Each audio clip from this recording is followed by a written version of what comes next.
வணக்கம். நான் உங்கள் அறுவை சிகிச்சை நிபுணர் மருத்துவர் டாக்டர் முகமது அப்துல் மஜீத். இன்று நாம் காணவிருக்கும் தலைப்பு சர்க்கரை நோய் பாதப்புண் பற்றிய ஒரு விழிப்புணர்வு.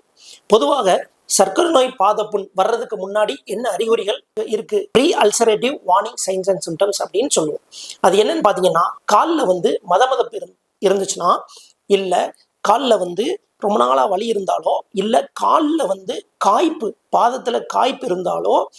ஏன்னா சர்க்கரை நோயாளிகளுக்கு காலில் ஏதாச்சும் ஒரு சின்ன அடிபட்டாலே அவங்களுக்கு எப்படி அடிபட்டுச்சுன்னு தெரியலன்னு தான் சொல்லுவாங்க பொதுவாக. ஸோ இந்த மாதிரி உள்ளவங்க அடிக்கடி அவங்க காலை டெய்லி இன்ஸ்பெக்ஷன் பார்த்துக்கிட்டே இருக்கணும் ஃபுட்டை. இந்த மாதிரி அறிகுறி உள்ளவங்க உடனே மருத்துவர்களை கண்டிப்பாக பார்க்கணும். பொதுவாக 5 இன்ஸ்ட்ரக்ஷன் ஃபுட் கேர் என்ன அப்படின்னா, காலை உங்கள் முகம் மாதிரி பார்த்துக்கிறங்க. ஸோ டெய்லி காலை நல்ல கழுவணும். விரல் இடுக்கலையெல்லாம் நல்ல கைவிட்டு நல்ல தண்ணி போகிற மாதிரி நல்லா கழுவணும். 3வது, நல்ல செருப்பு போடுங்க. காலுக்கு நல்ல குஷன் மாதிரி உங்களுக்கு காலுக்கு ஏற்ற மாதிரி நல்ல செருப்பு போடுங்க. 4வது, காலில் உள்ள நகத்தை அப்பப்போ கரெக்டாக ப்ராப்பராக வெட்டிடுங்க.